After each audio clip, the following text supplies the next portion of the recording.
சோறு தான் முக்கியன்றிருந்தா என்ன கடைசியில் இப்படி அரிசிக்காக தெருவா அலைய வச்சுட்டாங்க. ஊரை விட்டு தாண்டி போனால் வந்துட்டு சாப்பாட்டு கஷ்டப்படுவோங்கிறது கரெக்டாக தான் இருக்குது.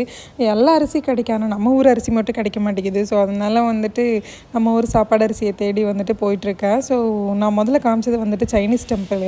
அது பக்கத்தில் தான் முருகன் டெம்பிள். எப்பயும் இங்கே தான் வருவோம். ஸோ அப்புறம் பக்கத்தில் இருக்கிற அந்த அக்கா பூ கடையில் தான் வந்துட்டு முருகனுக்கு பூ வாங்கிட்டு போகிறது. தேடி வந்து இடத்த வந்துட்டு ஒரு வழியாக கண்டுபிடிச்சிட்டோம். காம்ப்ளெக்ஸ் தான், நம்ம ஒரு காம்ப்ளெக்ஸ் மாதிரி இல்லாமல் கொஞ்சம் வித்தியாசமாக தான் இருந்துச்சு. இந்த மலேசியாவில் நான் வந்ததுலேருந்து எங்கே பார்த்தாலும் மலேசியன் ஃப்ளாகு, சைனீஸ் ஃப்ளாகு அப்படி வந்துட்டு எல்லா இடத்துலையும் இருக்குது. நம்ம இந்தியன் ஃப்ளாக்ஸ் மட்டும் நான் பார்க்கல. இந்த 2 பேரோட ஃப்ளாக்ஸ் எல்லா இடத்துலையுமே வச்சுருக்குறாங்க. அது என்ன நோக்கம்னு எனக்கு தெரியல. யாருக்காவது தெரிஞ்சது அப்படின்னா கமெண்ட் பண்ணுங்கள். செகண்டரி வந்துட்டு உள்ளே வந்து எல்லா இடமும் சர்ச் பண்ணி பார்த்துட்டு நான் தேடி வந்த ரைஸ் என்னமோ எனக்கு கிடைக்கல. மலேசியா ரைஸும் சைனீஸ் ரைஸும் தான் கிடச்சது. எனக்கு அது வேண்டான்டா, நீங்களே வச்சுக்கோங்கன்னு சொல்லிட்டு இது என்னோட கீரிப்பிள்ளைக்கு வந்து சோதனை அப்படின்னு நினச்சிட்டு ரொம்ப டயர்டாகி வருத்தத்தில் அப்படியே வந்து உட்காந்துட்டோங்க. அரிசி கிடச்சதுன்னு அடுத்த வீடியோவில் சொல்கிறேன். ஓகே, பாய் பாய், டேக் கேர்.